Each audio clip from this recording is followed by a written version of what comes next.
સુરતમાં જેટલા પણ રહેતા હોય છે, સુરતમાં જેટલા પણ લોકો રહેતા હોય છે ને એમાં 70% એને ખબર જ છે કે આ મેલડીમાનું મંદિર પ્રખ્યાત છે. તો તમે બહારથી જ કોક જોવે છે તો જોવો તમે કેવી રીતના આપણે મંદિર છે, કેવું મંદિર છે. તો તમે જોતા રહો અને જોજો તમે, ઠીક છે. ત્યાં જઈને તમને હું બતાવીશ હોતે કે કેવી રીતના મૂર્તિ છે, મંદિર છે, મતલબમાં મૂર્તિ નથી, આપણે ફોટો છે. પણ સારું છે એમ જોવા માટે, અને દર્શન કરવા બહુ બધા લોકો આવે છે. સુરતની જે હોય ને એ 70% બધાને ખબર જ છે એમ.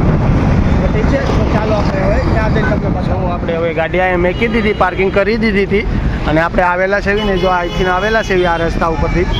તો અત્યારે આજે મેલડીમાના મંદિરે આવ્યા હતા ને, જો આ મેલડીમાનું મંદિર છે. જો ચાલો હું ત્યાં જઈને તમને પબ્લિક સિટી બતાવું, કેવી પબ્લિક સિટી છે આજે છે રવિવાર, ઠીક છે. તો ચાલો.